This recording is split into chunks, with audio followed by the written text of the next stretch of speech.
ವೇತ್ರೈಕಪಾಣಯೇ ಜ್ಞಾನಮುದ್ರಾಯ ಕೃಷ್ಣಾಯ ಗೀತಾಮೃತದುಹೇ ನಮಃ. ಸರ್ವೋಪನಿಷದೋ ಗಾವೋ ದೋಗ್ಧ ಗೋಪಾಲನಂದನಃ ಪಾರ್ಥೋ ವತ್ಸಸ್ಸು ದೇವೋಗ್ಧ ಗೀತಾಮೃತಂ ಮಹತ್. ವಸುದೇವಸುತಂ ದೇವಂ ಕಂಸಚಾಣೂರಮರ್ದನಂ ದೇವಕೀ ಪರಮಾನಂದಂ ಕೃಷ್ಣಂ ವಂದೇ ಜಗದ್ಗುರುಂ. ಶ್ರೀ ಭಗವದ್ಗೀತಾ ಅಭಿಯಾನ ಸಮಿತಿಯ ಪದಾಧಿಕಾರಿಗಳೇ, ಕಾರ್ಯಕರ್ತರೇ, ವೇದಿಕೆಯಲ್ಲಿ ಉಪಸ್ಥಿತರಿರುವಂತಹ ಶ್ರೀಪಾದು ಅವರೇ, ಶೈಲಜಾ ಚಂದ್ರಶೇಖರ್ ಅವರೇ, ಇಲ್ಲಿ ಸೇರಿರುವಂತಹ ಗೃಹಿಣಿಯರೇ, ಮಾತೆಯರೇ, ಪುರುಷರೇ, ಸಭ್ಯರೇ, ಗೃಹಸ್ಥರೇ, ಮತ್ತೆ ಮುಖ್ಯವಾಗಿ ಇದನ್ನು ಆಲಿಸುವುದಕ್ಕೆ ಸಿದ್ಧರಾಗಿರುವಂತಹ ನಲ್ಮೆಯ ಮಕ್ಕಳೇ, ನಿಮಗೆ ಗೊತ್ತಿರುವುದನ್ನೇ ನಾನು ಹೇಳಲಿಕ್ಕೆ ಇಷ್ಟಪಡ್ತೇನೆ. ಹೆಚ್ಚಿಗೆ ಏನನ್ನು ಹೇಳುವುದಿಲ್ಲ. ನೀವೇನು ಶಾಲೆಯಲ್ಲಿ ಕಂಠಪಾಠ ಮಾಡಿದ್ದೀರೋ ಅದನ್ನೇ ನಿಮಗೆ ಹೇಳ್ತೇನೆ. ಈ ಸಭೆಯ ಮಧ್ಯದಲ್ಲಿರುವ ಮಕ್ಕಳು ಹೆಚ್ಚು ಮಾತಾಡ್ತಾ ಇದ್ದಾರೆ. ಅವರು ಮಾತನ್ನು ನಿಲ್ಲಿಸಬೇಕು, ನನ್ನ ಮಾತನ್ನು ಕೇಳಬೇಕು. ಸ್ವಲ್ಪ ಹೊತ್ತು ನಿಮಗೆ ಕೇಳುವ ಹಾಗೆ, ಅಂದರೆ ಮನೋಹರವಾಗಿ ನಿಮಗೆ ಹೃದ್ಗತ ಆಗುವಂತೆ ನಾನು ಹೇಳಲಿಕ್ಕೆ ಪ್ರಯತ್ನ ಮಾಡ್ತೇನೆ. ನೀವು ಅದನ್ನು ಆಲಿಸಿದರೆ ಭಗವದ್ಗೀತೆಯ ಮಹತ್ವ ಏನು ಅಂತ ಗೊತ್ತಾಗ್ತದೆ. ಇದು ಗೀತಾ ಅಭಿಯಾನದ 11ನೇ ಶ್ಲೋಕದ ಮಹಾ ಸಮರ್ಪಣೆ. ಇವತ್ತು ಕೆಲವು ಮಹಿಳೆಯರು ವೇದಿಕೆಯಲ್ಲಿ ಕೂತು ಈ 11ನೇ ಶ್ಲೋಕದ 11ನೇ ಅಧ್ಯಾಯದ 55 ಶ್ಲೋಕಗಳನ್ನು ಪಠನ ಮಾಡಿದ್ದಾರೆ. ಆ ಭಗವಂತನಿಗೆ ಅರ್ಪಣೆ ಮಾಡಿದ್ದಾರೆ. ಭಗವಂತನೇ ಹೇಳಿದ್ದರಲ್ಲ. ಮಧ್ಯದಲ್ಲಿ ಅರ್ಜುನನು ಕೇಳಿದ್ದಿದೆ, ವಿದುರನು ಹೇಳಿದ್ದಿದೆ, ಬೇರೆ ಬೇರೆಯವರು ಹೇಳಿದ್ದು ಕೂಡ ಇದೆ. ಆದರೆ ಭಗವಂತ ಹೆಚ್ಚಿಗೆ ಹೇಳಿದ್ದಾರೆ. ಅದನ್ನು ಭಗವಂತನಿಗೆ ಅರ್ಪಣೆ ಮಾಡಿದ್ದಾರೆ. ಈ ಸಂಸ್ಕೃತ ಸಾಹಿತ್ಯದಲ್ಲಿ ಹಲವಾರು ಗೀತೆಗಳಿವೆ. ಗೋಪಿ ಗೀತೆ, ಭ್ರಮರ ಗೀತೆ, ಮಹಿಷಿ ಗೀತೆ, ಅಷ್ಟಾವಕ್ರ ಗೀತೆ, ಐಳ ಗೀತೆ, ಯಯಾತಿ ಗೀತೆ, ಹೀಗೆ ಹಲವು 18 ಗೀತೆಗಳು ಬರುತ್ತವೆ. ಆದರೆ ಗೀತೆ ಅಂದ ಕೂಡಲೇ ನಮ್ಮ ನೆನಪಿಗೆ ಬರುವುದು ಭಗವದ್ಗೀತೆ ಮಾತ್ರ. ಉಳಿದ ಯಾವ ಗೀತೆಗಳು ಕೂಡ ಬರುವುದಿಲ್ಲ. ಈ ಭಗವದ್ಗೀತೆಯೊಟ್ಟಿಗೆ ಭಾಗವತದಲ್ಲಿ ಇನ್ನೊಂದು ಗೀತೆ ಬರ್ತದೆ. ಅದು ಯಾವ ಗೀತೆ ಅಂತ ಕೇಳಿದರೆ ಉದ್ಧವ ಗೀತೆ ಅಂತ. ಉದ್ಧವ ಗೀತೆ ಮತ್ತು ಭಗವದ್ಗೀತೆ ಎರಡೂ ಕೂಡ ಭಗವಂತನಿಂದ ಹೇಳಲ್ಪಟ್ಟಿದೆ. ಭಗವಂತ ಅರ್ಜುನನಿಗೆ ಏನನ್ನ ಉಪದೇಶ ಮಾಡಿದನೋ ಅದು ಭಗವದ್ಗೀತೆ ಅಂತ ಕರೆಯಲ್ಪಟ್ಟಿದೆ. ಯಾವ ಭಗವಂತ ಉದ್ಧವನಿಗೆ ಉಪದೇಶ ಮಾಡಿದನೋ ಆ ಗೀತೆ ಉದ್ಧವ ಗೀತೆ ಅಂತ ಕರೆಯಲ್ಪಟ್ಟಿದೆ. ತಮಾಷೆ ನೋಡಿ, ಒಬ್ಬನು ಕೇಳಿದ, ಇನ್ನೊಬ್ಬನು ಹೇಳಿದ. ಉದ್ಧವ ಗೀತೆ ಯಾರಿಂದ ಪ್ರಸಿದ್ಧಿಯಾಯಿತು ಅಂತ ಕೇಳಿದರೆ ಕೇಳಿದವನಿಂದ ಪ್ರಸಿದ್ಧಿಯಾಯಿತು. ಭಗವಂತ ಹೇಳಿದ, ಉದ್ಧವ ಕೇಳಿದ. ಈ ಭಾರತ ಯುದ್ಧದಲ್ಲಿ ಭಗವಂತ ಹೇಳಿದ, ಅರ್ಜುನ ಕೇಳಿದ. ಆದರೆ ಅದನ್ನು ಅರ್ಜುನ ಗೀತೆ ಅಂತ ಯಾರು ಹೇಳುವುದೇ ಇಲ್ಲ. ಅದು ಭಗವದ್ಗೀತೆ ಅಂತ ಹೇಳ್ತಾರೆ. ಇದರ ಸ್ವಾರಸ್ಯ, ಒಂದು ಹೇಳಿದವನಿಂದ ಪ್ರಸಿದ್ಧಿಯಾಯಿತು, ಇದೊಂದು ಕೇಳಿದವನಿಂದ ಪ್ರಸಿದ್ಧಿಯಾಯಿತು. ಮಕ್ಕಳೇ, ಇದನ್ನು ನೀವು ಗಮನಿಸಬೇಕು. ಭಗವದ್ಗೀತೆಯ ಮಹತ್ವ ಅನ್ನೋದು ಈ ಹಿನ್ನೆಲೆಯಲ್ಲಿ ಇರುವಂತಹದ್ದು. ಭಗವದ್ಗೀತೆ ಜಗತ್ತಿನಲ್ಲಿ ಅದ್ವಿತೀಯವಾದಂತಹ ಗ್ರಂಥ, ಪುಟ್ಟ ಗ್ರಂಥ. ಕೇವಲ 700 ಶ್ಲೋಕಗಳು ಇರುವಂತಹ ಒಂದು ಗ್ರಂಥ ಇದು. ಆದರೆ ಗುಣದಲ್ಲಿ ಹಿರಿದಕ್ಕಿಂತಲೂ ಹಿರಿದಾದಂತಹ ಗ್ರಂಥ ಇದು. ಇದೊಂದು ತತ್ವಶಾಸ್ತ್ರ, ಅಧ್ಯಾತ್ಮ ಗ್ರಂಥ. ಈ ತತ್ವಶಾಸ್ತ್ರಕ್ಕೆ ಎಣೆಯಾಗಬಲ್ಲ ಇನ್ನೊಂದು ತತ್ವಶಾಸ್ತ್ರ ಇಷ್ಟು ಕಿರಿದಾಗಿ ಮತ್ತೊಂದು ಇನ್ನೂ ಹುಟ್ಟಿ ಬಂದಿಲ್ಲ, ಮತ್ತೆ ಇನ್ನೊಂದು ಹುಟ್ಟಿ ಬರುವುದಕ್ಕೂ ಸಾಧ್ಯ ಇಲ್ಲ ಅಂತ ಕಾವ್ಯ ಮರುಮಜ್ಜರು ಹೇಳ್ತಾರೆ. ಭಗವದ್ಗೀತೆ ಬರುವುದು ಮಹಾಭಾರತದ ಮಧ್ಯದಲ್ಲಿ. ಮಕ್ಕಳೇ, ನೀವು ಹೇಳಿದ್ದೀರಿ ಪಾರ್ಥಾಯ ಪ್ರತಿಬೋಧಿತಾಂ ಎನ್ನುವ ಶ್ಲೋಕದಲ್ಲಿ ಪುರಾಣ ಮುನಿನ ಮಧ್ಯೆ ಮಹಾಭಾರತಂ. ಪುರಾಣ ಮುನಿ ಅಂದ್ರೆ ಯಾರು? ವೇದವ್ಯಾಸ. ವೇದವ್ಯಾಸರು ಪ್ರಾಚೀನ ಋಷಿಗಳು. ಅವರು 18 ಪುರಾಣಗಳನ್ನು ಕೂಡ ಬರೆದಿದ್ದಾರೆ. 18 ಪುರಾಣಗಳನ್ನು ಬರೆದಿದ್ದಾನೆ ಎಂಬ ಕಾರಣಕ್ಕೂ ಅವರು ಪುರಾಣ ಮುನಿಗಳು. ಮತ್ತೆ ಪ್ರಾಚೀನರು ಅತ್ಯಂತ ಹಳೆಯ ಋಷಿಗಳಾದ್ದರಿಂದ ಅವರು ಪುರಾಣ ಮುನಿಗಳು. ಅವರು ಭಾರತದ ಮಧ್ಯದಲ್ಲಿ ಇದನ್ನ ಹೆಣೆದಿದ್ದಾರೆ. ಭಾರತದ ಮಧ್ಯದಲ್ಲಿ ಅಂದರೆ ಶ್ರೀಮನ್ ಮಹಾಭಾರತ ಇರುವುದು 18 ಪರ್ವದ. ಆ 18 ಪರ್ವದಲ್ಲಿ ಭೀಷ್ಮ ಪರ್ವ ಒಂದು. ಭೀಷ್ಮ ಪರ್ವದಲ್ಲಿ 24ನೇ ಅಧ್ಯಾಯ ಕಳೆದು 25ನೇ ಅಧ್ಯಾಯದಿಂದ 42ನೇ ಅಧ್ಯಾಯದ ತನಕ ಈ ಭಗವದ್ಗೀತೆ ಬರ್ತದೆ. 25ರಿಂದ 42ರವರೆಗೆ ಕೌಂಟ್ ಮಾಡಿದರೆ ನಿಮಗೆ ಸಿಗುವುದು ಕೇವಲ 18 ಅಧ್ಯಾಯ. ಪುರಾಣ ಮುನಿನ ನೋಡಿ, ನಿಮಗೆ ಗೊತ್ತಿರೋದನ್ನೇ ನಾನು ಹೇಳ್ತಾ ಇರೋದು. ಪುರಾಣ ಮುನಿನ ಮಧ್ಯೆ ಮಹಾಭಾರತಂ ಅಂತಂದ್ರೆ ಶ್ರೀಮನ್ ಮಹಾಭಾರತದ ಮಧ್ಯದಲ್ಲಿ ಇರುವಂತಹ ಗೀತೆ. ಭಗವಂತ ಹೇಳಿದ್ದನ್ನು ವೇದವ್ಯಾಸರು ಬರೆದಿಟ್ಟರು. ಇದನ್ನು ನಾವು ನೆನಪಿಟ್ಕೊಳ್ಬೇಕು. ಗೀತೆಯ ಸ್ವಾರಸ್ಯ ಅಂದ್ರೆ ಏನು? ಬಹಳ ತಮಾಷೆಯಾಗಿದೆ, ತುಂಬಾ ರಂಜಕವಾಗಿದೆ. ಇದು ಆರಂಭ ಆಗುವುದು ತುಂಬಾ ನಾಟಕೀಯವಾಗಿ. ಬಹುಶಃ ಒಂದು ಅಧ್ಯಾತ್ಮ ಗ್ರಂಥ, ಒಂದು ತತ್ವ ಗ್ರಂಥ ಇಷ್ಟು ನಾಟಕೀಯವಾಗಿ ಆರಂಭ ಆಗಿದ್ದು ಜಗತ್ತಿನಲ್ಲೇ ಮತ್ತೊಂದಿಲ್ಲ ಭಗವದ್ಗೀತೆ ಹೊರತು. ಅದು ಆರಂಭ ಆಗಿದ್ದು ಎಲ್ಲಿ? ಯುದ್ಧದ ಆರಂಭಕ್ಕೆ ಮೊದಲು ರಣಭೂಮಿಯಲ್ಲಿ. ರಣಭೂಮಿ ಅಂದ್ರೆ ನಿಮಗೆಲ್ಲ ಗೊತ್ತಿದೆ, ಅದು ಭೀಕರವಾಗಿರ್ತದೆ. ಒಬ್ಬರು ಇನ್ನೊಬ್ಬರನ್ನ ಸಂಹರಿಸುವುದಕ್ಕೆ ಬಂದಿರ್ತಾರೆ, ಗೆಲ್ಲುವುದಕ್ಕಾಗಿ ಬಂದಿರ್ತಾರೆ. ಅಲ್ಲಿ ಕುದುರೆಗಳ ಹೇಷಾದವ ಕೇಳಿಸ್ತದೆ, ಆನೆಗಳ ಘೀಂಕಾರ ಕೇಳಿಸ್ತದೆ, ಪಣವ, ಆನಕ, ಗೋಮುಖ, ಶಂಖ ಮೊದಲಾದಂತಹ ರಣವಾದ್ಯಗಳು ಮೊಳಗುತ್ತಾ ಇರುತ್ತವೆ. ರಥಗಳ ಚೀತ್ಕಾರ ಕೇಳಿಸ್ತದೆ, ಖಡ್ಗ, ಬಾಣ, ಬಿಲ್ಲು ಮೊದಲಾದ ಗದೆ ಮೊದಲಾದ ಆಯುಧಗಳ ಕಣಕಣ ಶಬ್ದಗಳು ಕೇಳಿ ಬರ್ತಾ ಇರ್ತದೆ. ಇಂತಹ ಭೀಕರ ವಾತಾವರಣದಲ್ಲಿ ಒಂದು ಅಧ್ಯಾತ್ಮ ಗ್ರಂಥ, ಒಂದು ತತ್ವ ಗ್ರಂಥ ಹುಟ್ಟಿ ಬಂತು ಅನ್ನುವುದೇ ಇದು ನಾಟಕೀಯವಾದದ್ದು ಅಂತ ಹೇಳ್ತಾ ಇರುವುದಕ್ಕೆ ಇದು ಕಾರಣ. ಇಂತಹ ಒಂದು ಭೀಕರ ವಾತಾವರಣದಲ್ಲಿ ಭಗವದ್ಗೀತೆ ಹುಟ್ಟಿ ಬಂತು. ಅದು ಎಲ್ಲಿ? ಕುರುಕ್ಷೇತ್ರದಲ್ಲಿ. ಆ ಕುರುಕ್ಷೇತ್ರ ಹೇಗಿತ್ತು ಅಂತ ಕೇಳಿದ್ರೆ ಧರ್ಮಕ್ಷೇತ್ರವಾಗಿತ್ತಂತೆ. ಧರ್ಮಕ್ಷೇತ್ರೇ ಕುರುಕ್ಷೇತ್ರೇ ಸಮವೇತ ಯುಯುತ್ಸವ ಅಂತ ಭಗವದ್ಗೀತೆ ಆರಂಭ ಆಗ್ತದೆ. ಇದನ್ನು ನೀವು ನೆನಪಿಟ್ಕೊಳ್ಬೇಕು. ಅಂದ್ರೆ ಕುರುಕ್ಷೇತ್ರ ಧರ್ಮಕ್ಷೇತ್ರವೂ ಆಗಿತ್ತು. ಆ ಧರ್ಮಕ್ಷೇತ್ರದಲ್ಲಿ, ಆ ಕುರುಕ್ಷೇತ್ರದಲ್ಲಿ ಈ ಭಗವದ್ಗೀತೆ ಅನ್ನುವುದು ಹುಟ್ಟಲ್ಪಟ್ಟಿತು, ಭಗವಂತನಿಂದ ಅರ್ಜುನನಿಗೆ ಉಪದೇಶಿಸಲ್ಪಟ್ಟಿತು. ಕುರುಕ್ಷೇತ್ರ ಇರುವುದೆಲ್ಲಿ? ಇತಿಹಾಸವನ್ನು ಓದುವ ಮಕ್ಕಳಿಗೆ, ಸಮಾಜ ವಿಜ್ಞಾನವನ್ನು ಓದುವ ವಿದ್ಯಾರ್ಥಿಗಳಿಗೆ ಅದು ಗೊತ್ತಿರ್ತದೆ. ಅದು ಹರಿಯಾಣ ಸ್ಟೇಟ್ ಅಲ್ಲಿ ಬರ್ತದೆ. ಕುರುಕ್ಷೇತ್ರ ಅನ್ನುವುದು ಬಹುದೊಡ್ಡ ಬಯಲು. ಅಲ್ಲಿ ದ್ವೈಪಾಯನ ಸರೋವರವೂ ಕೂಡ ಇದೆ. ಭೀಷ್ಮ ಶರಶಯ್ಯಲ್ಲಿ ಮುಳುಗಿದಂತಹ ಚಿತ್ರವೂ ಇದೆ. ಕರ್ಣನ ಅವಸಾನ ಕೂಡ ಇದೆ. ಬ್ರಹ್ಮ ಸರೋವರ ಅಂತ ಕರೀತಾರೆ. ಆ ಸರೋವರವನ್ನು ನೋಡುವುದಕ್ಕೆ ನಮಗೆ 2 ಕಣ್ಣು ಸಾಲದು, ಅಷ್ಟು ವಿಸ್ತಾರವಾದ ಬಹುದೊಡ್ಡ ಸರೋವರ. ಆ ಕುರುಕ್ಷೇತ್ರದಲ್ಲಿ ಇದು ಹುಟ್ಟಲ್ಪಟ್ಟಿತು, ಇದು ಬೋಧಿಸಲ್ಪಟ್ಟಿತು. ಕುರುಕ್ಷೇತ್ರ ಅಂದ್ರೆ ನಾವು ಕೇವಲ ಅದೊಂದು ಭೌಗೋಳಿಕ ಕ್ಷೇತ್ರ ಅಂತ ತಿಳ್ಕೊಳ್ಳೋದು ಬೇಡ. ಯಾವುದೋ ಒಂದು ಪ್ರಾದೇಶಿಕ ಸ್ಥಳ, ಹರಿಯಾಣ ರಾಜ್ಯದಲ್ಲಿ ಬರುವಂತಹ ಒಂದು ದೊಡ್ಡದಾದ ಮೈದಾನ ಅಂತ ತಿಳ್ಕೊಳ್ಳೋದು ಬೇಡ. ನಮ್ಮ ಹೃದಯವೇ ಒಂದು ಕುರುಕ್ಷೇತ್ರ, ನಮ್ಮ ಬದುಕೇ ಒಂದು ಕುರುಕ್ಷೇತ್ರ.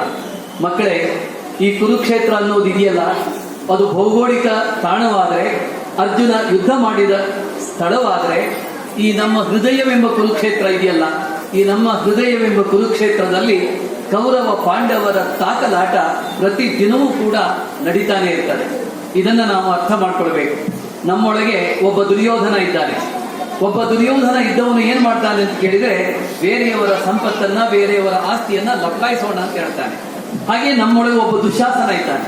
ಅವನೇನ್ ಹೇಳ್ತಾನೆ ಅಂತಂದ್ರೆ, ಪರಸ್ತ್ರೀಯರ ಮಾನಹರಣ ಮಾಡೋಣ, ಅವರನ್ನ ಬೆತ್ತಲೆ ಮಾಡೋಣ, ಅದಕ್ಕಾಗಿ ನಾವು ಸಮಯವನ್ನ ಸಾಧಿಸೋಣ ಅಂತ ಹಪಹಪಿಕೆಯಲ್ಲಿ ಇರ್ತಾನೆ.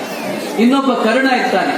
ಆ ಕರ್ಣ ದುರ್ಬೋಧನೆಯನ್ನ ಮಾಡ್ತಾನೆ. ಏನೇನು ಕೆಟ್ಟ ಕೆಟ್ಟ ಆಲೋಚನೆಗಳಿವೆಯೋ ಆ ಎಲ್ಲಾ ಕೆಟ್ಟ ಆಲೋಚನೆಗಳನ್ನ ದುರ್ಯೋಧನಿಗೆ ಅಂದಿನ ಕರ್ಣ ಹೇಗೆ ಹೇಳಿದ್ನೋ ಹಾಗೆ ಇವತ್ತಿನ ಕರ್ಣ, ನಮ್ಮೊಳಗಿರುವಂತ ಕರ್ಣ ಕೆಟ್ಟ ಕೆಟ್ಟ ಆಲೋಚನೆಗೆ ಪ್ರೇರಣೆಯನ್ನ ಕೊಡ್ತಾನೆ.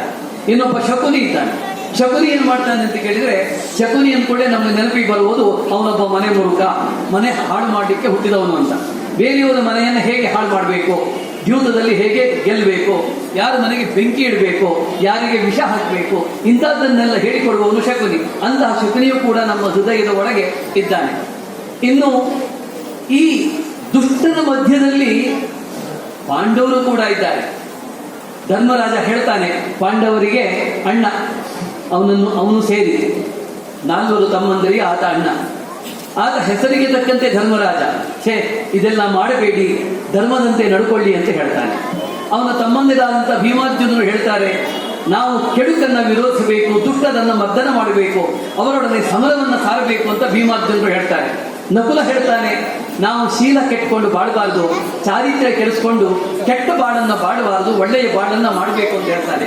ಸಹದೇವು ಕೂಡ ಅದನ್ನೇ ಹೇಳ್ತಾನೆ, ನಾವು ಚಾರಿತ್ರ್ಯವಂತರಾಗಿ ಶುದ್ಧ ಶೀಲವಂತರಾಗಿ ಬದುಕಬೇಕು ಅನ್ನುವುದನ್ನ ಹೇಳ್ತಾನೆ. ಹೀಗೆ ಹೇಳುವ ಈ ಪಾಂಡವರು ಪುಟ್ಟ ಸೈನ್ಯ. ಈ ಪುಟ್ಟ ಸೈನ್ಯದಲ್ಲಿ ಮಹಾವೀರರು ಭೀಮಾರ್ಜುನರು, ನಕುಲ, ಸಹದೇವರು ಎಲ್ಲ ಇದ್ದಾರೆ. ಇವರೊಟ್ಟಿಗೆ ಕುಂತಿ ಇದ್ದಾಳೆ, ದ್ರೌಪದಿ ಇದ್ದಾಳೆ, ವಿದುರ ಇದ್ದಾನೆ. ನೋಡಿ, ಈ ಜಗತ್ತಿನ ವಿರೋಧಿಗಳನ್ನ ಎದುರಿಸುವುದಕ್ಕೆ ಈ ಪುಟ್ಟ ಸೈನ್ಯಕ್ಕೆ ಒಬ್ಬ ಅಧಿನಾಯಕ ಇದ್ದಾನೆ, ಅವನೇ ಶ್ರೀಕೃಷ್ಣ. ನಿಮ್ಮ ಬದುಕೆಂಬ ರಥದಲ್ಲಿ ಒಬ್ಬ ಸಾರಥ್ಯ ಮಾಡುವನಿದ್ದಾನೆ. ಯಾರು ಕೇಳಿದರೆ ಆ ಸಾರಥಿಯೇ ಶ್ರೀಕೃಷ್ಣ. ನೀವು ನಿಮ್ಮ ಬದುಕನ್ನ ಸಾರಥಿಗೆ ಸಮರ್ಪಣೆ ಮಾಡಿಬಿಡಿ. ಇದು ನಾವು ಗಮನಿಸಬೇಕಾದ್ದು. ನಮ್ಮ ಬದುಕನ್ನ ಭಗವಂತನಿಗೆ ಸಮರ್ಪಣೆ ಮಾಡುವುದೇ ಈ ಭಗವದ್ಗೀತೆಯ ಸಂದೇಶ. ಅಂದರೆ ನಮ್ಮ ಬದುಕಿನ ರಥವನ್ನು ನಡೆಸುವವನು ಯಾರು ಅಂತ ಕೇಳಿದರೆ ಶ್ರೀಕೃಷ್ಣ. ಆ ಶ್ರೀಕೃಷ್ಣನಿಗೆ ನಾವು ನಮ್ಮನ್ನ ಅರ್ಪಿಸಿಬಿಡಬೇಕು. ಅದಕ್ಕೆ ಪ್ರಪತ್ತಿ ಯೋಗ ಅಂತ ಹೇಳ್ತಾರೆ, ಭಕ್ತಿ ಯೋಗ ಅಂತ ಹೇಳ್ತಾರೆ, ಅದು ಬೇರೆ ವಿಚಾರ. ಹೀಗೆ ಈ ಮಹಾ ಸಮರ್ಪಣೆ ಮಾಡುವ ಒಂದು ಸುಯೋಗ ಇಲ್ಲಿ ಬಂತು. ಈಗ ನಾನು ಬಹಳ ಹೊತ್ತು ತೆಗೆದುಕೊಳ್ಳೋದಿಲ್ಲ. 1-2 ಶ್ಲೋಕಗಳ ಮಹತ್ವವನ್ನು ನಿಮಗೆ ಹೇಳಲಿಕ್ಕೆ ಇಷ್ಟಪಡ್ತೇನೆ. ನಾವು ಬಹಳ ಮಂದಿ ಭಗವದ್ಗೀತೆಯನ್ನು ಕಂಠಪಾಠ ಮಾಡ್ತೇವೆ. ಕಂಠಪಾಠ ಮಾಡಿದರೆ ನಮಗೆ ಪುಣ್ಯ ಲಭಿಸ್ತದೆ, ಪಾಪ ಹೊರಟು ಹೋಗ್ತದೆ, ನಮ್ಮ ಜೀವನ ಪಾವನ ಆಗ್ತದೆ ಅಂತ ನಾವು ಭಾವಿಸ್ತೇವೆ. ಅದೊಂದು ಪುಣ್ಯಕರವಾದ ಗ್ರಂಥ, ಅದೊಂದು ಧಾರ್ಮಿಕ ಗ್ರಂಥ. ಅದನ್ನು ಓದಿದರೆ ನಮ್ಮ ಜೀವನ ಧನ್ಯ ಆಗ್ತದೆ ಅಂತ ನಾವು ಭಾವಿಸ್ತೇವೆ. ಅದು ತಪ್ಪಲ್ಲ, ಅದು ಖಂಡಿತವೂ ಹೌದು. ಆ ಕಂಠಪಾಠದ ಹಿಂದೆ ಅದರ ಅರ್ಥವನ್ನು ನಾವು ಅನುಸಂಧಾನ ಮಾಡಿದರೆ ಅದಕ್ಕೆ ತೂಕ ಹೆಚ್ಚು. ಈ 18 ಅಧ್ಯಾಯದಲ್ಲಿರುವಂತಹ 700 ಶ್ಲೋಕಗಳನ್ನು ಕಂಠಪಾಠ ಮಾಡಿದವರಿದ್ದಾರೆ. ಹಾಗೆ ಕಂಠಪಾಠ ಮಾಡಲ್ಪಟ್ಟ ಶ್ಲೋಕಗಳನ್ನು ಅರ್ಥ ಮಾಡಿಕೊಂಡ್ರೆ ನಮ್ಮ ಜೀವನ ಸಾರ್ಥಕ ಆಗ್ತದೆ. ನೋಡಿ, 1ನೇ ಶ್ಲೋಕ ಧ್ಯಾನ ಶ್ಲೋಕದಲ್ಲಿ ನೀವು ಹೇಳ್ತೀರಿ, ಪಾರ್ಥಾಯ ಪ್ರತಿಬೋಧಿತಾಂ ಭಗವತಾ ನಾರಾಯಣೇನ ಸ್ವಯಂ ವ್ಯಾಸೇನ ಗ್ರಥಿತಾಂ ಪುರಾಣ ಮುನಿನ ಮಧ್ಯೆ ಮಹಾಭಾರತಂ ಅದ್ವೈತಾಮೃತ ವರ್ಷಿಣೀಂ ಭಗವತೀಂ 18 ಅಂಬತ್ವಾಮನುಸಂದದಾಮಿ ಭಗವದ್ಗೀತೆ ಭವದ್ವೇಷಿಣೀಂ ಅಂತ ಹೇಳ್ತಾನೆ. ಈ ಭಗವದ್ಗೀತೆಯನ್ನ ಒಬ್ಬ ಕವಿ ಭವದ್ವೇಷಿಣಿ ಅಂತ ಕರೆದ. ಭವದ್ವೇಷಿಣಿ ಅಂದ್ರೆ ಸಂಸಾರ ನಾಶಿನಿ ಅಂತ ಅರ್ಥ. ಸಂಸಾರ ನಾಶಿನಿ ಅಂದ್ರೆ ಈ ಭವಬಂಧನವನ್ನು ಕಳಚಿಕೊಳ್ಳುವುದು. ಈ ಭವಬಂಧನದಲ್ಲಿ ನಾವು ಸಿಕ್ಕಾಕೊಂಡಿದ್ದೇವೆ. ಹೆಂಡತಿ, ಮಕ್ಕಳು, ಮನೆ, ಕಾರು, ಐಶ್ವರ್ಯ, ಇವೆಲ್ಲ ಭವಬಂಧನಗಳು. ಈ ಭವಬಂಧನವನ್ನು ನಾಶ ಮಾಡುವಂತಹದ್ದು. ನಮಗೆ ಭವಬಂಧನ ಇರಬೇಕು, ಆದರೆ ಭವಬಂಧನದ ಜೊತೆಗೆ ಅಧ್ಯಾತ್ಮದ ದೃಷ್ಟಿಯೂ ಕೂಡ ಇರಬೇಕು ಅನ್ನುವುದು ಇದರ ಹಿನ್ನೆಲೆ. ಈ ಭವದ್ವೇಷಿಣಿ ತಾಪತ್ರಯಗಳನ್ನು ನಾಶ ಮಾಡುವಂತಹ ಕೃತಿ ಯಾವುದು ಅಂತ ಕೇಳಿದರೆ ಅದು ಭಗವದ್ಗೀತೆ. ಇಂತಹ ಭಗವದ್ಗೀತೆಯನ್ನ ಅವನು ಹೇಳ್ತಾನೆ, ಭವದ್ವೇಷಿಣಿ, ಭವಬಂಧನದ ನಾಶಿನಿಯಾದ ಹೇ ತಾಯೇ, ನಿನ್ನನ್ನ ನಾನು ಅನುಸಂಧಾಮಿ, ಧ್ಯಾನಿಸ್ತೇನೆ, ನಾನು ನಿನ್ನನ್ನ ಅನುಸಂಧಾನ ಮಾಡ್ತೇನೆ. ಅಂದರೆ ಅವನು ಹೇಳ್ತಾನೆ, ಅಂಬ ಅನುಸಂಧಾಮಿ ಭಗವದ್ಗೀತೆ ಭಗವದ್ವೇಷಿಣಿ ಅಂತ ಹೇಳಿಕೊಂಡು ಮುಂದೆ ಅದರ ವಿಸ್ತಾರಕ್ಕೆ ತೊಡಗುತ್ತಾರೆ. ಪಾರ್ಥಾಯ ಪ್ರತಿಬೋಧಿತಾಂ ಭಗವತ ನಾರಾಯಣೇನ ಸ್ವಯಂ. ಇದು ಪಾರ್ಥನಿಗೆ ಸ್ವತಃ ಭಗವಂತನಿಂದಲೇ ಉಪದೇಶಿಸಲ್ಪಟ್ಟಿದ್ದು. ಇದು ವ್ಯಾಸರಿಂದ ಹೆಣೆಯಲ್ಪಟ್ಟಿದ್ದು, ಬರೆಯಲ್ಪಟ್ಟಿದ್ದು, ಮಹಾಭಾರತ ಮಧ್ಯದಲ್ಲಿ ಇಡಲ್ಪಟ್ಟಿದ್ದು. ಇದು ಅದ್ವೈತವೆಂಬ ಅಮೃತವನ್ನ ವರ್ಷಿಸುತ್ತದೆ ಅಂದ್ರೆ ಸುರಿಸ್ತದೆ ಅಂತ. ಇದನ್ನು ಕೆಲವರು ದ್ವೈತಾಮೃತ ವರ್ಷಿಣಿ ಅಂತ ಹೇಳುವವರು ಇದ್ದಾರೆ. ನೀವು ದ್ವೈತಾನಿ, ಅದ್ವೈತಾನಿ, ಅದು ಅಮೃತ ವರ್ಷಿಣಿ ಅಂತೂ ಖಂಡಿತ ಹೌದು. ಭಗವದ್ಗೀತೆಯ ಯಾವ ಶ್ಲೋಕವೂ ಕೂಡ ನಮಗೆ ದಂಡ ಅಲ್ಲ. ಅದನ್ನು ಓದಿದರೆ ನಮಗೆ ಆಹ್ಲಾದ ಉಂಟಾಗ್ತದೆ, ಹೊಸ ವಿಚಾರ ಬರ್ತದೆ, ನಮ್ಮ ಬುದ್ಧಿ ಚುರುಕಾಗ್ತದೆ. ಇದನ್ನು ಗಮನದಲ್ಲಿಟ್ಕೊಳ್ಬೇಕು. ಅದು ಅದ್ವೈತವೆಂಬ ಅಮೃತವನ್ನ ಅದು ವರ್ಷಿಸುತ್ತೆ. ಅದು 18 ಅಧ್ಯಾಯಗಳು ಉಳ್ಳದು. ಇಂತಹ ಭಗವದ್ಗೀತೆಯನ್ನ ಅಂಬ ಅನುಸಂಧಾಮಿ ಅಂತ ಕವಿಯೊಬ್ಬ ಹೇಳ್ದ. ಇನ್ನೊಬ್ಬ ಕವಿ ಹೇಳ್ತಾನೆ, ಭಗವದ್ಗೀತೆ ಅಂದ್ರೆ ಏನು ಅಂತ ಕೇಳಿದ್ರೆ ಅದು ಉತ್ಕಟವಾದ ಪರಿಮಳ. ಎಷ್ಟು ಸೊಗಸಾದ ಮಾತು ಅಂತ ನೋಡಿ. ಉತ್ಕಟವಾದ ಪರಿಮಳ ಅಂತಾದ್ರೆ ಆ ಪರಿಮಳ ಇರುವುದು ಎಲ್ಲಿ? ಹೂವಿನಲ್ಲಿರ್ತದೆ, ಮಣ್ಣಿನಲ್ಲಿರ್ತದೆ, ಬೇರೆ ಬೇರೆ ಕಡೆಯಲ್ಲಿ ಇರ್ತದೆ. ಆದರೆ ಇಲ್ಲಿ ಅವನು ಕೊಟ್ಟ ರೂಪಕ ನಾವು ಗಮನಿಸಬೇಕು. ಆ ಕಮಲ ಯಾವುದು ಅಂತ ಕೇಳಿದರೆ ಶ್ರೀಮನ್ ಮಹಾಭಾರತವೆಂಬ ಕಮಲದಲ್ಲಿ ಗೀತೆ ಎನ್ನುವುದು ಒಂದು ಉತ್ಕಟವಾದ ಪರಿಮಳ, ಸುಗಂಧ ಅಂತ ಹೇಳ್ತಾನೆ. ಉತ್ಕಟವಾದ ಪರಿಮಳ ಅಂತಂದ್ರೆ ಈ ಕೆಲವು ಹೂಗಳಿಗೆ ಉತ್ಕಟವಾದ ಪರಿಮಳ ಇರೋದಿಲ್ಲ. ಕೆಲವು ಹೂಗಳಿಗೆ ಮಾತ್ರ ಉತ್ಕಟವಾದ ಪರಿಮಳ. ಈ ಕೇದಿಗೆ ಹೂವು ಅಂತ ಇರ್ತದೆ. ನೀವು ಕೇದಿಗೆ ಹೂವನ್ನು ಹತ್ತಿರ ತಂದ್ರೆ ಸಾಕು, ನಮ್ಮ ಮೂಗು ತಡ್ಕೊಳ್ಳಿಕ್ಕೆ ಆಗೋದಿಲ್ಲ. ಮೂಗಿಗೆ ಅಷ್ಟು ಘಾಟು, ಅಷ್ಟು ತೀಕ್ಷ್ಣವಾಗಿರ್ತದೆ. ಮಲ್ಲಿಗೆ ಹೂ, ಒಳ್ಳೆಯ ಮಲ್ಲಿಗೆ ಹೂ ಆದರೆ ಅದಕ್ಕೆ ಉತ್ಕಟವಾದ ಪರಿಮಳ ಇರ್ತದೆ, ಸೇವಂತಿಗೆಗಿರ್ತದೆ. ಇನ್ನು ಕರವೀರದಂತಹ ಹೂವಿಗೆ ಉತ್ಕಟವಾದ ಪರಿಮಳವೇ ಇರೋದಿಲ್ಲ, ಕೆಲವು ಹೂಗಳಿಗೆ ಪರಿಮಳವೇ ಇರೋದಿಲ್ಲ. ಆದರೆ ಈ ಭಗವದ್ಗೀತೆ ಅನ್ನುವುದು ಇದೆಯಲ್ಲ, ಅದು ಉತ್ಕಟವಾದ ಪರಿಮಳವಂತೆ. ಅವನು ಹೇಳ್ತಾನೆ ಎಷ್ಟು ಚಂದ ಅಂತಂದ್ರೆ, ಪಾರಾಶರ್ಯವತಸ್ಥರೋಜಮಮಲಂ ಗೀತಾರ್ಥಗಂಧೋತ್ಕಟಂ ನಾನಾಖ್ಯಾನಕ ಕೇಸರಂ ಹರಿಕಥಾ ಸಂಬೋಧನಾ ಬೋಧಿತಂ ಲೋಕೆ ಸಜ್ಜನ ಷಟ್ಪದೈರಹರಹ ಪೇಪೀಯಮಾನಂ ಮುದ ಭೂಯಾತ್ ಭಾರತ ಪಂಕಜಂ ಕಲಿಮಲ ಪ್ರಧ್ವಂಸಿ ನ ಶ್ರೇಯಸ್ಸೆ ಅಂತ ಹೇಳ್ತಾನೆ. ಹಾಗಾದರೆ ಈ ಅವನ ದೃಷ್ಟಿಯಲ್ಲಿ ಗೀತೆ ಉತ್ಕಟವಾದ ಪರಿಮಳ ಆದರೆ ಆ ಪರಿಮಳ ಇರುವುದು ಎಲ್ಲಿ ಕೇಳಿದರೆ ಭಾರತವೆಂಬ ಕಮಲದಲ್ಲಿ ಅಂತ ಹೇಳ್ತಾರೆ. ಶ್ರೀಮನ್ ಮಹಾಭಾರತವನ್ನ ಆತ ಕಮಲ ಅಂತ ಕರೆದಿದ್ದಾನೆ. ಆ ಕಮಲ ಎಂತಹದ್ದು ಕೇಳಿದರೆ ಕಲಿಮಲ ಪ್ರಧ್ವಂಸಿ. ಈ ಕಲಿ ಅಂದ್ರೆ ಕಶ್ಮಲ, ದೋಷ. ನಮ್ಮಲ್ಲಿರುವಂತಹ ದೋಷವನ್ನ, ಕಶ್ಮಲವನ್ನ ಧ್ವಂಸ ಮಾಡುವಂತ ಗುಣ ಯಾವುದಕ್ಕಿದೆ ಅಂತ ಕೇಳಿದರೆ ಶ್ರೀಮನ್ ಮಹಾಭಾರತವೆಂಬ ಕಮಲಕ್ಕೆ ಅಂತ ಹೇಳ್ತಾನೆ. ಈ ಕಮಲ ಎಲ್ಲಿ ಹುಟ್ಟಿತು? ವೇದವ್ಯಾಸರ ವಚನವೆಂಬ ಸರೋವರದಲ್ಲಿ, ವೇದವ್ಯಾಸರ ದ್ವೈಪಾಯನರ, ಕೃಷ್ಣದ್ವೈಪಾಯನರ ವಾಣಿ ಎಂಬ ಸರೋವರದಲ್ಲಿ ಹುಟ್ಟುಕೊಳ್ಳುತ್ತಂತೆ. ನೋಡಿ ರೂಪಕದ ಭಾಷೆಯನ್ನ. ಆಮೇಲೆ ಹೇಳ್ತಾನೆ, ಒಂದು ಕಮಲ ಅಂತ ಆದ್ಮೇಲೆ ಅದಕ್ಕೊಂದು ಸುಗಂಧ ಇರಬೇಕು, ಅದಕ್ಕೊಂದು ಪುಷ್ಪಧೂಳಿ ಇರಬೇಕು, ಅದಕ್ಕೊಂದು ಮಕರಂದ ಅಂತ ಇರಬೇಕು. ಆ ಮಕರಂದ ಯಾವುದು ಅಂತ ಕೇಳಿದ್ರೆ ನಾನಾಖ್ಯಾನಕ ಕೇಸರಂ, ನಾನಾ ಆಖ್ಯಾನ ಉಪಾಖ್ಯಾನಗಳೇ ಆ ಕಮಲದ ಪುಷ್ಪಧೂಳಿಯಲ್ಲಿ. ಅದು ಹೇಗೆ ಅರಳಲ್ಪಟ್ಟಿದೆ? ಕಮಲ ಅರಳುವುದು ಸೂರ್ಯೋದಯ, ಆದರೆ ಮಹಾಭಾರತವೆಂಬ ಕಮಲ ಅರಳಿದ್ದು ಹರಿಕಥೆ ಎಂಬ ಬೋಧನೆಯಿಂದ.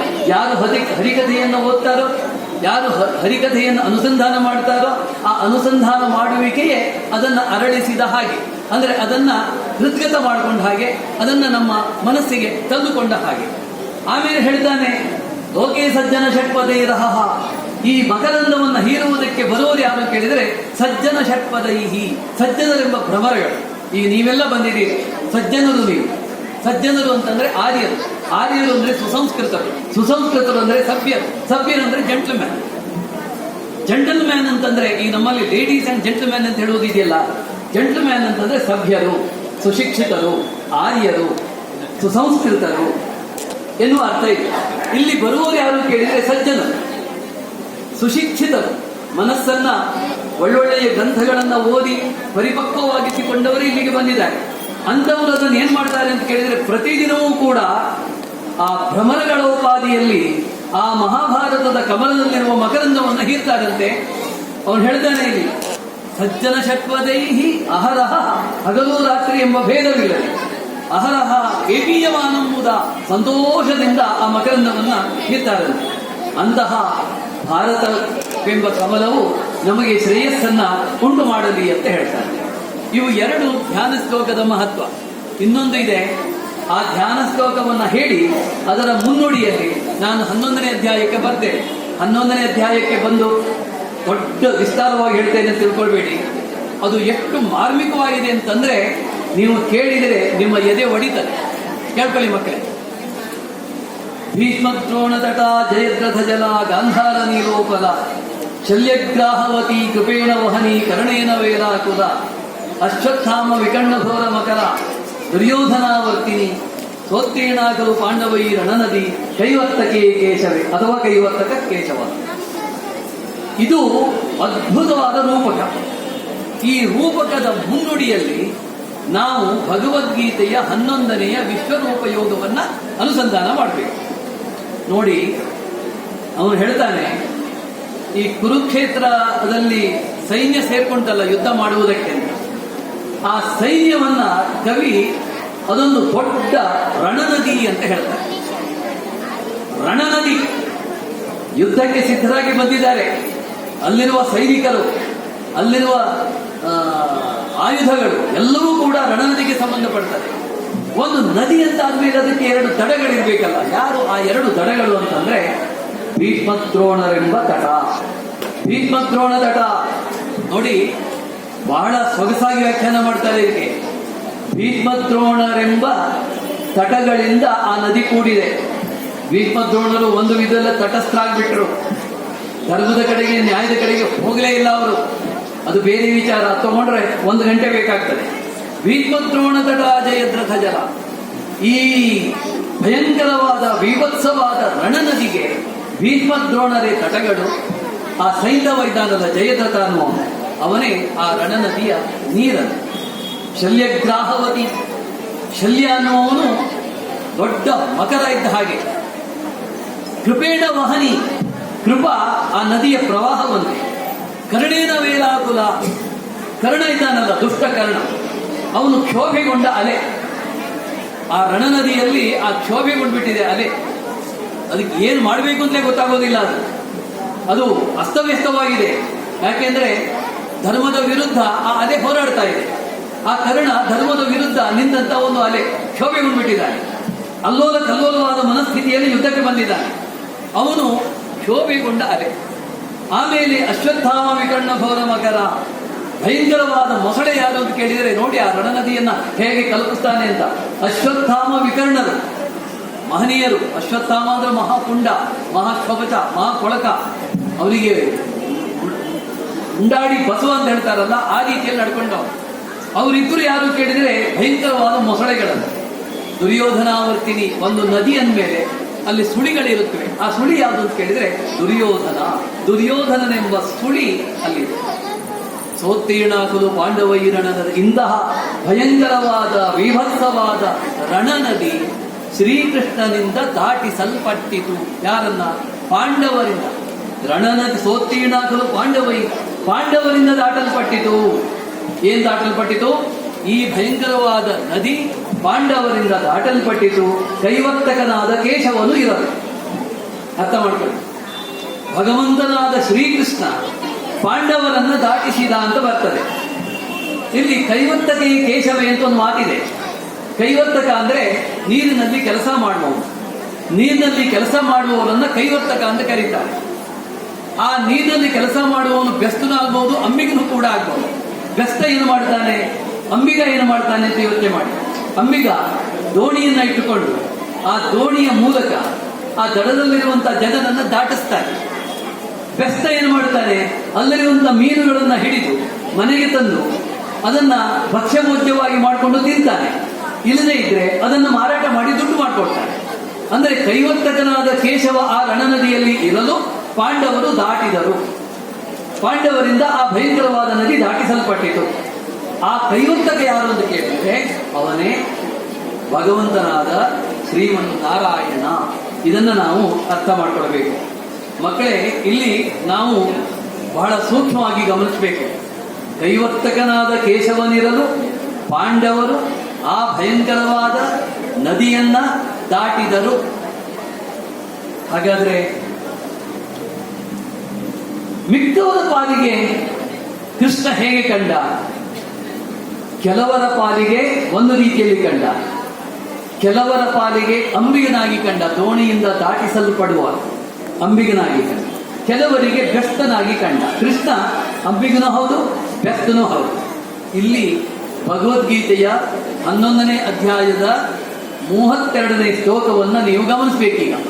ಅವನು ಹೇಳ್ತಾನೆ, ಯಾವಾಗ ಇದನ್ನು ಕೇಳಿದರೆ ಮೈ ನಡೆಯುತ್ತದೆ. ಕಾಲೋಸ್ಮಿ ಲೋಕಕ್ಷಯ ಕೃತ ಪ್ರವೃದ್ಧ ಲೋಕಾನ್ ಸಮಾಹತ್ತುಮಿಹ ಪ್ರವೃತ್ತ ಋತೇವಿತ್ವಾನ ಭವಿಷ್ಯಂತಿ ಸರ್ವೇ ಅವಸ್ಥಿತಾ ಪ್ರತ್ಯನೀಕೇಶು ಯೋಧಾ. ಇದು ಅವನು ಬೆಸ್ತ ಮತ್ತು ಅಂಬಿಗ ಅಂತ ಹೇಳಿದೆ. ಆ ಅಂಬಿಗನು ಹೌದು, ಬೆಸ್ತನೂ ಹೌದು, ಕಾಲಪುರುಷನೂ ಕೃಷ್ಣನೇ. ಕಾಲೋಸ್ಮಿ ಅಂತ ಹೇಳ್ಕೊಂಡ್ಬಿಟ್ಟ. ಕಾಲಪುರುಷ ಲೋಕಕ್ಷಯಕೃತ ಪ್ರವೃದ್ಧ. ಲೋಕವನ್ನ ಮುಗಿಸುವವನು ಅವನೇ, ಲೋಕವನ್ನ ಅಭಿವೃದ್ಧಿಪಡಿಸುವವನು ಅವನೇ. ಅವನು ಹೇಳ್ತಾನೆ, ಲೋಕಾನ್ ಸಮಾಹತ್ತುಮಿಹ ಪ್ರವೃತ್ತ, ನಾನೀಗ ಲೋಕವನ್ನ ನಾಶ ಮಾಡುವುದಕ್ಕೆ ತೊಡಗಿದ್ದೇನೆ. ಲೋಕವನ್ನ ಅಂತಂದ್ರೆ ಯುದ್ಧಕ್ಕೆ ಸೇರಿರುವಂತಹ ಅನೇಕ ಮಹನೀಯರಿದ್ದಾರಲ್ಲ, ಅವರೆಲ್ಲರನ್ನು ಕೊಲ್ಲುವುದಕ್ಕೆ ನಾನು ತೊಡಗಿದ್ದೇನೆ ಅಂತ ಹೇಳ್ತಾನೆ. ಋತೇ ಪಿತ್ವಾನ ಭವಿಷ್ಯಂತಿ ಸರ್ವೇ ಏವ ಸ್ಥಿತಾ ಪ್ರತ್ಯನೀಕೇಶು ಯೋಧ, ನಿನ್ನ ಹೊರತು ಉಳಿದವರೆಲ್ಲರೂ ಇಲ್ಲಿ ಸಾಯ್ತಾರೆ ಅಂತ ಹೇಳ್ತಾನೆ. ಇಲ್ಲಿ ಬಹಳ ಅದ್ಭುತವಾದ ಮಾತನಾಡಿದ್ದಾನೆ. ತಸ್ಮಾತ್ ತ್ವಮುತ್ತಿಷ್ಠ ಯಶೋ ಲಭಸ್ವ ಜಿತ್ವಾ ಶತ್ರೂನ್ ಭುಂಕ್ವ ರಾಜ್ಯಂ ಸಮೃದ್ಧಂ ಮಯೈವೇತೆ ನಿಹತ ಪೂರ್ವಮೇವ ನಿಮಿತ್ತ ಮಾತ್ರಂ ಭವ ಸವ್ಯಸಾಚಿನ್. ಇದು ಎಲ್ಲರ ಬಾಯಲ್ಲೂ ನಾವು ಕೇಳುವಂತಹ ಶ್ಲೋಕ. ನಿಮಿತ್ತ ಮಾತ್ರಂ ಭವ ಸವ್ಯಸಾಚಿನ್, ನೀನು ಕೇವಲ ನಿಮಿತ್ತ ಮಾತ್ರ, ನೀನು ಕೇವಲ ಉಪಕರಣ. ಈ ಯುದ್ಧ ಮಾಡುವುದಕ್ಕೆ ನೀನು ಕಾರಣ ಆಗುವುದು ಬೇಡ, ಕಾರ್ಯ ಆಗುವುದು ಬೇಡ, ಕೇವಲ ಉಪಕರಣ ಆಗು, ಸಾಧನ ಆಗು. ಅವನು ಹೇಳ್ತಾನೆ ತಸ್ಮಾತ್ ತ್ವಮುತ್ತಿಷ್ಠ, ಆದ್ರಿಂದ ನೀನು ಎದ್ದೇಳು. ಯಶೋಲಭಸ್ವ, ಯಶಸ್ಸನ್ನ ಗಳಿಸು. ಶತ್ರುನ್ ಭುಂಕ್ಷ್ವ, ಶತ್ರುಗಳನ್ನ ನುಂಗು. ಶತ್ರುನ್ ಭುಂಕ್ಷ್ವ ರಾಜ್ಯಂ ಸಮೃದ್ಧ, ಸಮೃದ್ಧವಾದ ರಾಜ್ಯವನ್ನು ಅನುಭವಿಸು. ಮಯೈವೇತೆ ನಿಹತಾಹ ಪೂರ್ವಮೇವ, ನನ್ನಿಂದ ಇವರೆಲ್ಲರೂ ಸಾಯಲ್ಪಟ್ಟಿದ್ದಾರೆ, ಇವರೆಲ್ಲರನ್ನು ನಾನು ಕೊಲ್ಲು ಹಾಕಿದ್ದೇನೆ. ನೀನೀಗ ನಿಮಿತ್ತ ಮಾತ್ರನಾಗಿ ಯುದ್ಧ ಮಾತ್ರ ಮಾಡು ಅಂತ ಹೇಳ್ತಾನೆ. ಅವನು ಹೇಳುವ ಮಾತು ಮುಂದೆ ಅದು ಯಾವ ರೀತಿಯಲ್ಲಿದೆ ಅನ್ನುವುದನ್ನ ನಾವು ಕೇಳಬೇಕು. ವಕ್ರಾಣಿತೆ ತೊರಮಾಣ ವಿಶಂತಿ ಸಂಷ್ಟ್ರಾಕರಾಲಾನಿ ಭಯಾನಕಾನಿ ಕೇಚಿತ್ ವಿಲಗ್ನ ದಶನಾಂತರೇಶು ಸಂದೃಶ್ಯಂತೆ ಚೂಣಿತೈ ಉತ್ತಮಾಂಗೈ ಅಂತ ಹೇಳ್ತಾನೆ. ವಕ್ರಾಣಿತೆ ತೊರಮಾಣ ವಿಶಂತಿ ದೌಷ್ಟ್ರಾಕರ, ನಿನ್ನ ದವಡೆ ಹಲ್ಲುಗಳಲ್ಲಿ ಸಿಕ್ಕಿರುವಂತಹ ಯೋಧರನ್ನ ನಾನು ಕಂಡೆ. ಅವರ ತಲೆ ಬುರುಡೆಗಳೆಲ್ಲ ಒಡೆದು ಹೋಗಿದೆ, ಅವೆಲ್ಲ ನಿನ್ನ ಹಲ್ಲಿನ ಸಂದುಗಳಲ್ಲಿ ಸಿಕ್ಕಾಕೊಂಡಿವೆ. ಅಷ್ಟೇ ಅಲ್ಲ, ಭೀಷ್ಮದ್ರೋಣರು ಕೂಡ ಯುದ್ಧದಲ್ಲಿ ಸಾಯುತ್ತಿರುವುದನ್ನ, ನಿನ್ನ ಬಾಯಲ್ಲಿ ಹೋಗುತ್ತಿರುವುದನ್ನ, ನೀನು ಅವರೆಲ್ಲರನ್ನ ನೆಕ್ಕುತ್ತಿರುವುದನ್ನ, ಅವರೆಲ್ಲರನ್ನ ಸಂಹರಿಸುತ್ತಿರುವುದನ್ನ ನಾನು ಕಂಡೆ ಅಂತ ಹೇಳ್ತಾರೆ. ಯಾರು? ಕೃಷ್ಣ ಅಲ್ಲ, ಅರ್ಜುನ ಹೇಳ್ತಾನೆ. ನಾನೆಲ್ಲವನ್ನೂ ಕಂಡೆ ಅಂತ ಅರ್ಜುನ ಹೇಳ್ತಾನೆ. ನಿನ್ನ ಕರಾಳವು ಭಯಂಕರವಾದ ಮುಖಗಳನ್ನು ನೋಡ್ತಾ ಇದ್ದೇನೆ, ನಿನ್ನ ಹಲ್ಲಿನ ಸಂದುಗಳನ್ನು ನೋಡ್ತಾ ಇದ್ದೇನೆ. ಇಲ್ಲಿ ನಾವು ಗಮನಿಸಬೇಕಾದ್ದು ಮಕ್ಕಳೇ, ಅವರ 1000 ತಲೆಯನ್ನ ನೋಡಿದನಂತೆ, 1000 ಹೊಟ್ಟೆಯನ್ನ ನೋಡಿದನಂತೆ, 1000 ಕೈಗಳನ್ನು ನೋಡಿದನಂತೆ, ಬೃಹತ್ತಾದ ರೂಪವನ್ನ ನೋಡ್ಬಿಡ್ತಾನೆ. ನೋಡಿಕೊಂಡು ಅರ್ಜುನ ಹೆದರ್ತಾನೆ. ನೆನಪಿಟ್ಕೊಳ್ಬೇಕು. ನಿಮಗೊಂದು ಸೂಕ್ಷ್ಮ ಹೇಳ್ತೇನೆ, ಕೇಳಿ, ಎಲ್ಲರಿಗೂ ಗೊತ್ತಾಗಬೇಕು. ಈ ವಿಶ್ವರೂಪಾಧ್ಯಾಯದಲ್ಲಿ ಈ ವಿಶ್ವರೂಪ ದರ್ಶನದ ಒಂದು ಚಿತ್ರ ಇದೆ. ಒಬ್ಬ ಚಿತ್ರಕಾರ ಅದನ್ನು ಬಿಡಿಸಿ, ಆ ಚಿತ್ರಕಾರ ಭಗವದ್ಗೀತೆಯನ್ನು ಓದಲೇ ಇಲ್ಲ ಪುಣ್ಯ. ಗಣಪತಿ ಚಿತ್ರ ಇದೆ, ಹಾವಿನ ಚಿತ್ರ ಇದೆ, ತ್ರಿಮೂರ್ತಿಗಳ ಚಿತ್ರ ಇದೆ, ಋಷಿ ಮುನಿಗಳ ಚಿತ್ರ ಇದೆ. ನೀವು ಭಗವದ್ಗೀತೆ ಓದಿದ್ದೀರಿ ಅಲ್ವಾ 11ನೇ ಅಧ್ಯಾಯದಲ್ಲಿ? ಅಲ್ಲಿ ಗಣಪತಿ ಹೆಸರಿದೆಯಾ? ಹಾವಿನ ಹೆಸರಿದೆಯಾ? ಋಷಿ ಮುನಿಗಳ ಹೆಸರಿದೆಯಾ? ವಸು ಆದಿತ್ಯ ಬೇಕಾದಷ್ಟು ಜನ ಬರ್ತಾರೆ, ಅವ್ರು ಯಾರೂ ಬರೋದಿಲ್ಲ. ಗಣಪತಿ ಎಲ್ಲ ಬರೋದೇ ಇಲ್ಲ. ಇದು ಚಿತ್ರಕಾರ ಮಾಡಿರುವಂತಹ ಒಂದು ಅನ್ಯಾಯ. ಇರಲಿ, ಭಗವಂತನ ವಿಶ್ವರೂಪದಲ್ಲಿ, ಅವನ ಬೃಹತ್ ರೂಪದಲ್ಲಿ ಎಲ್ಲರೂ ಇದ್ದೇವೆ ನಾವು. ಗಣಪತಿ ಇದ್ದಾನೆ, ಸ್ಕಂದನು ಇದ್ದಾನೆ, ಈಶ್ವರನು ಇದ್ದಾನೆ, ಬ್ರಹ್ಮನು ಇದ್ದಾನೆ, ಅವರೆಲ್ಲ ಇದ್ದಾರೆ ಅಂತ ಒಪ್ಕೊಳ್ಳೋಣ. ಆದರೆ ಭಗವದ್ಗೀತೆ 11ನೇ ಅಧ್ಯಾಯದಲ್ಲಿ ಅದು ಬರುವುದಿಲ್ಲ. ಇದನ್ನು ನೆನಪಿಟ್ಕೊಳ್ಬೇಕಷ್ಟೇ. ಅದನ್ನ ತಪ್ಪು ಅಂತ ನಾನು ಹೇಳೋದಿಲ್ಲ. ಉದಾಹರಣೆಗೆ, ನೀವೀಗ ಕ್ಯಾಲೆಂಡರ್ ಅಲ್ಲಿ ಹನುಮಂತನ ನೋಡ್ತೀವಿ. ಆ ಹನುಮಂತ ಒಂದು ಎಡಕ್ಕೋ ಬಲಕ್ಕೋ ಆ ಭುಜದ ಮೇಲೆ ಒಂದು ಗದೆ ಇಟ್ಕೊಂಡು ಹಾಕ್ತಾನೆ. ಇಡೀ ಕಿಷ್ಕಿಂಧ ಕಾಂಡದಲ್ಲಿ ವಾದಿ, ಸುಗ್ರೀವ, ಹನುಮಂತ ಮೊದಲಾದವರ ಬಳಿ ಆಯುಧವೇ ಇರಲಿಲ್ಲ. ಗದೆ ಅನ್ನೋದು ಗೊತ್ತೇ ಇರಲಿಲ್ಲ. ಅವರ ಆಯುಧ ಏನಾಗಿತ್ತು ಕೇಳಿದ್ರೆ ಮರದ ಟೊಂಗೆ, ಕಲ್ಲು ಬಂಡೆ, ಇಂಥವುಗಳಾಗಿತ್ತು. ಆದ್ರಿಂದ ಅದು ಚಿತ್ರಕಾರ ಮಾಡಿರುವಂತ ಉಪದ್ವ್ಯಾಪ. ಅವನೇನ್ ಮಾಡಿದಾನೆ ಅಂತ ಕೇಳಿದ್ರೆ ಒಂದು ಗದೆ ತಗೊಂಡ ಹನುಮಂತಿಗೆ ಕಟ್ಟಿಟ್ಟ. ವಾಸ್ತವಿಕವಾಗಿ ವಾನದ ಬಳಿ ಆಯುಧ ಇರಲಿಲ್ಲ. ಆದರೆ ಚಿತ್ರಕಾರರು, ನಾಟಕಕಾರರು ಇಂಥದ್ದನ್ನೆಲ್ಲ ಮಾಡ್ತಾ ಇರ್ತಾರೆ. ಅದರ ತಪ್ಪು ಅಂತ ನಾನು ಹೇಳೋದಿಲ್ಲ. ಆದರೆ ಭಗವದ್ಗೀತೆಯಲ್ಲಿ ಅದು ಬರುವುದಿಲ್ಲ ಅಂತಂದ್ರೆ ನಾನು ಹೇಳಿದ್ದು. ಅದಿದ್ರೆ ನಾವು ಸಂತೋಷ ಪಡೋಣ. ಯಾಕೆಂದ್ರೆ ಇಲ್ಲಿ ಒಂದು ನೆನಪಿಟ್ಕೊಳ್ಬೇಕು, ಅರ್ಜುನ ಹೆದರ್ಕೊಂಡ. ಅರ್ಜುನ ಹೆದರಿ ಏನ್ ಹೇಳಿದ ಅಂತ ಕೇಳಿದ್ರೆ, ಅವನ ಆ ಭಯಂಕರ ರೂಪವನ್ನ ಕಂಡು ಅವನಿಗೆ ತಡ್ಕೊಳ್ಳಿಕ್ಕೆ ಆಗಲಿಲ್ಲ. ಭಗವಂತ ನಿನ್ನ ಸೌಮ್ಯಾಕಾರವನ್ನ ತೋರಿಸುವಂತ ಹೇಳ್ಕೊಡೆ. ನೀನು ಶಂಖಚಕ್ರ ಗದಾಧಾರಿಯಾಗಿದ್ದೀಯಲ್ಲ, ಆ ಶಂಖಚಕ್ರ ಗದಾಧಾರಿಯಾಗಿ ಕಿರೀಟಿಯಾಗಿ ನೀನು ನನ್ನ ಎದುರಿಗೆ ಕಾಣಿಸ್ತಿದ್ಯಲ್ಲ ಆ ರೂಪವನ್ನು ತೋರಿಸು, ನನಗೆ ನೋಡ್ಲಿಕ್ಕೆ ಆಗುವುದಿಲ್ಲ, ಕಷ್ಟ ಆಗ್ತದೆ ಅಂತ. ಅವನಿಗೆ ಕಷ್ಟ ಆಗ್ತದೆ ಅಂತ ಗೊತ್ತಿದ್ದೇ ಭಗವಂತ ಏನ್ ಹೇಳಿದ್ದ ಅಂತಂದ್ರೆ, ದಿವ್ಯಂತಲಾಮಿತೇ ಚಕ್ಷು, ನಿನಗೆ ದಿವ್ಯವಾದ ಚಕ್ಷುಸ್ಸನ್ನು ಕೊಡ್ತೇನೆ, ನಿನ್ನ ಚಕ್ಷುಸ್ಸಿಗೆ ನಿನ್ನ ಕಣ್ಣಿಗೆ ವಿಶೇಷವಾದ ಶಕ್ತಿಯನ್ನು ಕೊಡ್ತೇನೆ ಅಂತ ಹೇಳಿದ್ದ. ಭಗವಂತ ಏನ್ ಮಾಡಿದ್ದ ಗೊತ್ತಾ, ಅವನಿಗೆ ಕಣ್ಣನ್ನು ಕೊಟ್ಟ. ಈ ಕಣ್ಣು ಕೊಡೋದು ಅಂತ ಒಂದು ವಿಶೇಷತೆ ಇದೆ ನಮ್ಮಲ್ಲಿ. ಈ ನಾವೆಲ್ಲ ಪೇಪರ್ನಲ್ಲಿ ಓದ್ತಾ ಇರ್ತೇವೆ ನೇತ್ರದಾನ. ನಾವು ಸಾಯುವುದಕ್ಕೆ ಮೊದಲು ನಮ್ಮ ಕಣ್ಣುಗಳನ್ನ ಇಂಥವರಿಗೆ ದಾನ ಮಾಡಬೇಕು ಅಂತ ಹೇಳಿ ಆಸ್ಪತ್ರೆಯಲ್ಲಿ ಬರೆಸಿಟ್ರೆ, ನಾವು ಸತ್ತು ಕೂಡಲೇ ಅಷ್ಟು ಅವಧಿಯ ಒಳಗೆ ಆ ಕಣ್ಣನ್ನು ತೆಗೆದು ಬೇರೆಯವರಿಗೆ ದಾನ ಮಾಡಿಬಿಡ್ತಾರೆ. ಆ ಕಣ್ಣಿಗೆ ನೋಡುವ ಶಕ್ತಿ ಇರ್ತದೆ. ಕ್ಯಾಟ್ರಾಕ್ಟ್ ಅಂತ ಮಾಡ್ತಾರೆ. ಈ ಕಣ್ಣಿಗೆ ಪೊರೆ ಬಂದ್ರೆ ಅದು ವಯಸ್ಸಾದ್ಮೇಲೆ, ನೀವು ಚಿಕ್ಕ ಹುಡುಗರಿಗೆಲ್ಲ ಬರಲ್ಲ, ಅದು ಕಣ್ಣು ಕಾಣಿಸೋದಿಲ್ಲ, ಮಂಜಾಗ್ತದೆ. ಆಗ ಪೊರೆಯನ್ನು ತೆಗೆದು ಅದಕ್ಕೆ ಒಂದು ಬೇರೆ ನಯನ ಶಕ್ತಿಯನ್ನು ಅಳವಡಿಸ್ತಾರೆ. ನಮ್ಮ ಕೃಷ್ಣ ಆ ರೀತಿ ಶಸ್ತ್ರಚಿಕಿತ್ಸೆ ಮಾಡಲೇ ಇಲ್ಲ, ಕ್ಯಾಟ್ರಾಕ್ಟ್ ಏನು ಮಾಡಲಿಲ್ಲ. ಅವನೇನ್ ಮಾಡಿದ ಕೇಳಿದ್ರೆ, ಕೇವಲ ನಿನ್ನ ಕಣ್ಣಿಗೆ ವಿಶೇಷ ಶಕ್ತಿಯನ್ನು ಕೊಡ್ತೇನೆ ಅಂತ ಹೇಳಿದ. ಕಣ್ಣಿಗೆ ವಿಶೇಷ ಶಕ್ತಿಯನ್ನು ಕೊಟ್ಟ ಭಗವಂತ ಏನ್ ಮಾಡಿದಾನೆ ಗೊತ್ತಾ, ಅವನ ಮನಸ್ಸಿಗೆ ಅದನ್ನು ನೋಡುವ ಶಕ್ತಿಯನ್ನೇ ಕೊಡಲಿಲ್ಲ. ಇದು ವಿಚಿತ್ರ. ಅವನ ಬುದ್ಧಿಗೆ ಅದನ್ನು ನೋಡುವ ಶಕ್ತಿಯನ್ನು ಕೊಡಲಿಲ್ಲ, ಕೇವಲ ಕಣ್ಣಿಗೆ ಮಾತ್ರ ಕೊಟ್ಟ. ಅದಕ್ಕಾಗಿ ಅವನು ಹೇಳಿದ, ಭಗವಂತ ನಿನ್ನ ಈ ಉಗ್ರ ರೂಪವನ್ನು ಕಂಡು ನಾನು ಹೆದರಿದ್ದೇನೆ, ನಿನ್ನ ಸೌಮ್ಯ ರೂಪವನ್ನು ತೋರಿಸು ಅಂತ ಹೇಳ್ತಾನೆ. ಸೌಮ್ಯ ರೂಪವನ್ನ ಕೃಷ್ಣ ತೋರಿಸ್ತಾನೆ. ಆಗ ಅರ್ಜುನ ಅವನಿಗೆ ಶರಣಾಗ್ತಾನೆ. ನಾನು ತಪ್ಪು ಮಾಡಿಬಿಟ್ಟೆ, ನನಗೆ ಗೊತ್ತಿಲ್ಲದೇನೆ ನಿನ್ನ ಉಗ್ರ ರೂಪವನ್ನು ತೋರಿಸು, ನಿನ್ನ ವಿಶ್ವರೂಪವನ್ನು ತೋರಿಸು ಅಂತ ನಾನು ಹೇಳಿದೆ. ನೀನು ವಿಶ್ವರೂಪವನ್ನು ತೋರಿಸಿಬಿಟ್ಟೆ. ನಾನು ನಿನ್ನೊಡನೆ ಸಲುವೆಯನ್ನು ನಡ್ಕೊಂಡಿದ್ದೇನೆ. ಆಟದಲ್ಲಿ, ಊಟದಲ್ಲಿ, ಶಯನದಲ್ಲಿ, ಅನೇಕ ಕಡೆಯಲ್ಲಿ ನಾನು ನಿನ್ನ ಜೊತೆಯಲ್ಲಿ ಸಲುಗೆಯಿಂದ ವರ್ತಿಸಿ ತಪ್ಪುಗಳನ್ನು ಮಾಡಿದ್ದೇನೆ. ನನ್ನ ತಪ್ಪನ್ನು ಕ್ಷಮಿಸು. ನೀನು ಬೃಹತ್ತು ಅಂತ ಹೇಳ್ತಾನೆ. ಬೃಹತ್ ಅಂದ್ರೆ ಬ್ರಹ್ಮ, ವಿಶ್ವಾತೀತ ಶಕ್ತಿ ಬೃಹತ್. ವಿಶ್ವ ಹೇಗೆ ಕಣ್ಣಿಗೆ ಕಾಣುತ್ತದೋ ಆ ವಿಶ್ವ, ಕಣ್ಣಿಗೆ ಕಾಣುವ ವಿಶ್ವಕ್ಕೆ ವಿಶ್ವಾತೀತ ಶಕ್ತಿಯೂ ಒಂದಿದೆ ಅನ್ನುವುದನ್ನ ತೋರಿಸಿರುವುದು ಭಗವದ್ಗೀತೆಯ 11ನೆಯ ಅಧ್ಯಾಯದ ತಿರುಳು. ಅಂದರೆ ವಿಶ್ವ ಮತ್ತು ವಿಶ್ವಾತೀತ. ಇಲ್ಲಿ ಭಗವಂತ ಏನ್ ಮಾಡಿದಾನೆ ಅಂತಂದ್ರೆ, ವಿಶ್ವರೂಪ ದರ್ಶನದ ಮೂಲಕ ಜಗತ್ತಿಗೆ ತಾನು ಯಾವುದು ಅನ್ನುವುದನ್ನು ತೋರಿಸ್ಕೊಟ್ಟ. ಅದರ ಜೊತೆಗೇನೆ ವಿಶ್ವಾತೀತ ಶಕ್ತಿಯೂ ಒಂದಿದೆ ಅನ್ನುವುದನ್ನ ಭಗವಂತ ಇಲ್ಲಿ ತೋರಿಸ್ಕೊಟ್ಟ ಅನ್ನುವುದನ್ನ ನಾವು ಮರಿಬಾರದು. ಆಮೇಲೆ ಭಗವದ್ಗೀತೆಯನ್ನ ನಾವು ಸಾಮಾನ್ಯವಾಗಿ ಅಧ್ಯಾತ್ಮ ಗ್ರಂಥ, ಧಾರ್ಮಿಕ ಗ್ರಂಥ ಹೀಗೆಲ್ಲ ನಾವು ತಿಳ್ಕೊಳ್ತೇವೆ. ಅದು ಧಾರ್ಮಿಕ ಗ್ರಂಥವೂ ಹೌದು, ಅಧ್ಯಾತ್ಮ ಗ್ರಂಥವೂ ಹೌದು, ಜೊತೆಗೆ ಪೌರುಷ ಬೋಧಕ ವಾಣಿಯೂ ಕೂಡ ಹೌದು. ಇದನ್ನ ನಾವು ಮರಿಬಾರದು. ಭಗವದ್ಗೀತೆಯಲ್ಲಿ ಯುದ್ಧ ಮಾಡಲೊಲ್ಲೆ ಅಂತ ಹೇಳಿ ಧನುಸ್ಸನ್ನು ಕೆಳಗಿಟ್ಟು ರಥದಲ್ಲಿ ಕೂತಂತ ಅರ್ಜುನಿಗೆ ಯುದ್ಧ ಮಾಡು ಅಂತ ಹೇಳಿ ಪ್ರಚೋದನೆ ಕೊಡ್ತಾನಲ್ಲ, ಅದು ಕೃಷ್ಣನ ನಿಜವಾದ ವ್ಯಕ್ತಿತ್ವ.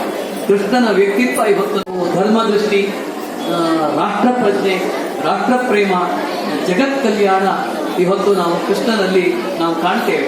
ಕೃಷ್ಣ ವೈರಿಗಳನ್ನೆಲ್ಲ ಕ್ರಮವಾಗಿ ಮಟ್ಟ ಹಕ್ಕ ಬರ್ತಾನೆ. ಇದನ್ನು ನಾವು ನೆನಪಿಟ್ಕೊಳ್ಬೇಕು. ಪಾಂಡವರ ಮೂಲಕ ತಾನೇ ಸ್ವತಃ ಕೆಲವು ವೈರಿಗಳನ್ನು ಕೊಲ್ಲುತ್ತಾನೆ, ಮತ್ತೆ ಪಾಂಡವರ ಮೂಲಕ ಶತ್ರುಗಳನ್ನೆಲ್ಲ ಕೊಲ್ಲಿಸ್ತಾನೆ. ಇದನ್ನು ನಾವು ನೆನಪಿಟ್ಕೊಳ್ಬೇಕು. ಇವತ್ತು ಭಾರತಕ್ಕೆ ಕೃಷ್ಣನ ಅಗತ್ಯ ಬಹಳ ಇದೆ, ಕೃಷ್ಣನ ಸಂದೇಶ ಅಗತ್ಯ ಇದೆ. ನಾನು ಯಾಕೆ ಈ ಮಾತು ಹೇಳ್ತೇನೆ ಅಂತಂದ್ರೆ, ಮೊನ್ನೆ 28ನೇ ತಾರೀಕು ಉಡುಪಿಯ ಶ್ರೀ ಸುಗುಣೇಂದ್ರ ತೀರ್ಥರ ಉಡುಪಿ ಪರ್ಯಾಯದ ಮಠ ಆ ಲಕ್ಷ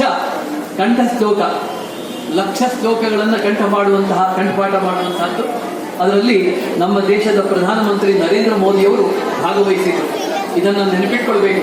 ಒಬ್ಬ ಪ್ರಧಾನಮಂತ್ರಿ ಒಂದು ಭಗವದ್ಗೀತಾ ಪಠಣದಲ್ಲಿ ಭಾಗವಹಿಸ್ತಾನೆ ಅಂತಂದ್ರೆ ಅವನಲ್ಲಿ ಶ್ರೀಕೃಷ್ಣನ ತತ್ವ ಸಮಾವೇಶ ಆಗಿದೆ ಅಂತ ಅರ್ಥ. ನಾವು ಸುಮಾರು 65-70 ವರ್ಷಗಳ ಕಾಲ ನಾವು ಆರ್ಷ ಸಂಸ್ಕೃತಿಯನ್ನ ಲೇವಡಿ ಮಾಡಿದ್ದೇವೆ, ಹಿಂದೂ ಸಂಸ್ಕೃತಿಯನ್ನ ಬೈದಿದ್ದೇವೆ, ಹಿಂದೂ ಸಂಸ್ಕೃತಿಯನ್ನ ನಾವು ಅವಹೇಳನಕಾರಿಯಾಗಿ ಕಂಡಿದ್ದೇವೆ. ದೇವಸ್ಥಾನಗಳಿಗೆ ಹೋಗುವುದು, ಪೂಜೆ ಮಾಡುವುದು, ಅದನ್ನ ನಾವು ದ್ವೇಷಿಸ್ತಾ ಬಂದಿದ್ವಿ. ಆದರೆ ಇವತ್ತು ದೇಶದ ಅತ್ಯುನ್ನತ ನಾಯಕ ಇವತ್ತು ಅನೇಕ ದೇವಸ್ಥಾನಗಳಿಗೆ ಹೋಗಿ ಭೇಟಿಯನ್ನು ಕೊಡ್ತಾನೆ. ಅಲ್ಲಿಯ ಅಧ್ಯಾತ್ಮವನ್ನ, ಅಲ್ಲಿಯ ತತ್ವಶಾಸ್ತ್ರವನ್ನ ಜಗತ್ತಿಗೆ ಸಾರ್ತಾನೆ. ಒಂದು ರಾಮ ಮಂದಿರ ಪ್ರತಿಷ್ಠಾಪನೆ ಆಗ್ತದೆ. ಹೀಗೆ ಅನೇಕ ಈ ಹಿಂದೂ ಸಂಸ್ಕೃತಿಯ ಪುನರುತ್ಥಾನ ಈಗ 10-12 ವರ್ಷಗಳಿಂದ ನಾವು ಕಾಣ್ತಾ ಇದ್ದೇವೆ. ಅದಕ್ಕೆ ಮುಖ್ಯ ಪ್ರೇರಕ ಶಕ್ತಿ ಭಗವದ್ಗೀತೆ ಅನ್ನುವುದನ್ನು ಮರಿಬಾರದು. ಅಂತಹ ಭಗವದ್ಗೀತಾ ಅಭಿಯಾನವನ್ನ ಸ್ವರ್ಣವಲ್ಲಿ ಮಠ ಒಂದು 15-20 ಸುಮಾರು 15 ವರ್ಷ ಆಗಿರಬೇಕು ಅಂದ್ಕೊಂಡಿದ್ದೇನೆ. 15 ವರ್ಷಗಳಿಂದ ಇದನ್ನು ನಡೆಸ್ಕೊಂಡು ಬರ್ತಾ ಇದೆ. ಶಾಲಾ ಕಾಲೇಜುಗಳಲ್ಲಿ ಮಕ್ಕಳಿಗೆ ಬೋಧನೆ ಮಾಡುವ ಏರ್ಪಾಟನ್ನು ಕೂಡ ಅದು ಮಾಡಿದೆ. ಇದೊಂದು ಬಹಳ ಯೋಗ್ಯವಾದ ಇಂತಹ ಭಗವದ್ಗೀತಾ ಅಭಿಯಾನದ ಮಹಾ ಸಮರ್ಪಣೆಗೆ ನಾನು ಬಂದು ಮಾತಾಡಬೇಕು ಅಂತ ಹೇಳಿ ಸ್ನೇಹಿತರಾದ ಚಂದ್ರಶೇಖರ್ ನನಗೆ ಫೋನ್ ಮಾಡಿ ಕರೆದರು. ನೀವು ಇನ್ವಿಟೇಷನ್ ಅನ್ನು ವಾಟ್ಸಪ್ ಮೂಲಕ ಕಳಿಸಿ, ಸಾಕು ನಾನು ಬರ್ತೇನೆ ಅಂತ ಹೇಳಿದರೆ ಅವರು ಕೇಳಿಲ್ಲ. ತಮ್ಮ 4 ಸ್ನೇಹಿತರು ಶ್ರೀಪಾದು, ಮಂಜುನಾಥ ಹೆಗಡೆ, ಲಕ್ಷ್ಮೀನಾರಾಯಣರನ್ನು ಕರೆದುಕೊಂಡು ನಮ್ಮ ಮನೆಗೆ ಬಂದು ಅಧಿಕೃತವಾಗಿ ಆಮಂತ್ರಣ ಪತ್ರಿಕೆಯನ್ನು ಕೊಟ್ಟು ಆಹ್ವಾನಿಸಿ ನಾನಿಲ್ಲಿ ಬರುವುದಕ್ಕೆ ಅವಕಾಶ ಕಲ್ಪಿಸಿದರು. ನಿಮ್ಮೆಲ್ಲರ ಸನ್ನಿಧಿಯಲ್ಲಿ ಇಷ್ಟು ಮಾತಾಡುವುದಕ್ಕೆ ಅವಕಾಶ ಕಲ್ಪಿಸಿಕೊಟ್ಟ ಅಭಿಯಾನ ಸಮಿತಿಯವರಿಗೆ ಮತ್ತು ನಿಮಗೆಲ್ಲರಿಗೂ ಆರ್ಥಿಕ ವಂದನೆಯನ್ನು ಸಲ್ಲಿಸ್ತಾ ನನ್ನ ಮಾತುಗಳನ್ನು ಮುಗಿಸ್ತೇನೆ.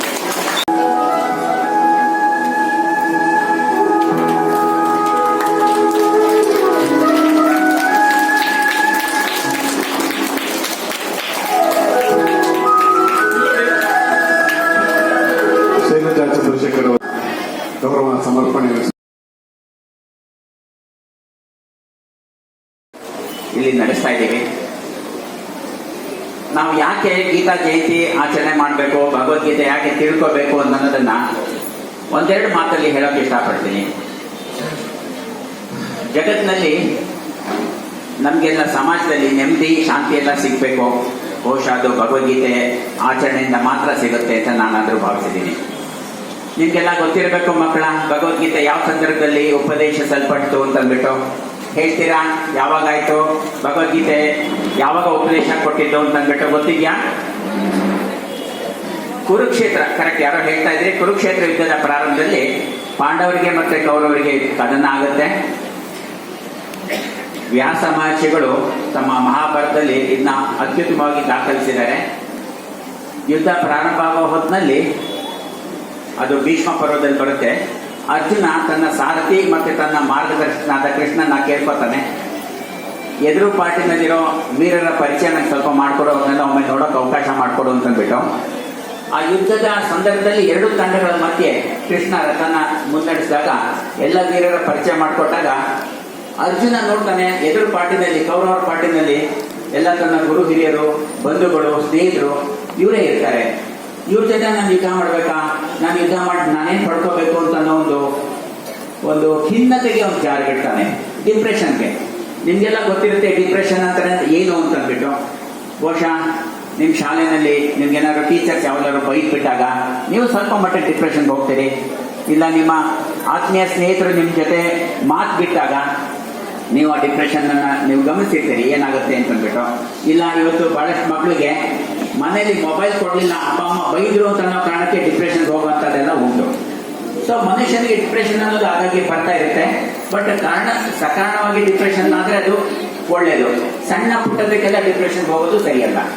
ಇಲ್ಲೂ ಏನಾಗುತ್ತೆ, ಅರ್ಜುನ ಡಿಪ್ರೆಷನ್ಗೆ ಹೋಗ್ಬಿಡ್ತಾನೆ, ಖಿನ್ನತೆ ಜಾರಿಬಿಡ್ತಾನೆ. ನಾನು ಯಾಕೆ ಯುದ್ಧ ಮಾಡಬೇಕು, ನಾನು ಯುದ್ಧ ಮಾಡಲ್ಲ ಅಂತಂದ್ಬಿಟ್ಟು ತನ್ನ ಶಸ್ತ್ರಗಳನ್ನ ಕೆಳಗಿಟ್ಬಿಡ್ತಾನೆ. ನಿಮ್ಗೆಲ್ಲ ಗೊತ್ತಿದೆ, ಕೌರವ ಪಾಂಡವರ ಯುದ್ಧದಲ್ಲಿ ಕೌರವರನ್ನ ಗೆಲ್ಲಬಲ್ಲಂತ ವೀರ ಒಬ್ಬ ಪಾಂಡವರಲ್ಲಿ ಇದ್ದ ಅಂತಂದ್ರೆ ಅದು ಅರ್ಜುನ ಮಾತ್ರ. ಶ್ರೇಷ್ಠ ಧನುರ್ಧಾರಿ. ಭೀಷ್ಮ, ದ್ರೋಣ, ಕರ್ಣ, ಶಲ್ಯ ಇಂಥವನ್ನೆಲ್ಲ ಎದುರಿಸಬಲ್ಲಂತ ಒಬ್ಬ ಧನುರ್ಧಾರಿ ಯಾರಾದ್ರೂ ಇದ್ದಿದ್ರೆ ಪಾಂಡವರ ಪಾರ್ಟಿನಲ್ಲಿ ಅದು ಅರ್ಜುನ ಮಾತ್ರ. ಆತನೇ ಶಸ್ತ್ರ ಇಟ್ಬಿಟ್ಟಾಗ ಬೇರೆ ಏನ್ ಮಾಡಕ್ಕಾಗತ್ತೆ? ಕೃಷ್ಣ ಆಗ್ಲೇ ಅವನು ಮಾತು ಕೊಟ್ಟಿರ್ತಾನೆ, ನಾನು ಯುದ್ಧದಲ್ಲಿ ನಾನು ಶಸ್ತ್ರ ಹಿಡಿಯಲ್ಲ, ನಾನು ಸುಮ್ಮನೆ ನಿನ್ ಸಾರಥಿಯಾಗಿರ್ತೀನಿ ಅಂತಂದ್ಬಿಟ್ಟು ಹೇಳಿರ್ತಾನೆ. ಈ ಸಂದರ್ಭದಲ್ಲಿ ಅರ್ಜುನನ್ನ ಒಂದು ಪ್ರಚೋದಿಸಬೇಕಾಗಿರುತ್ತೆ.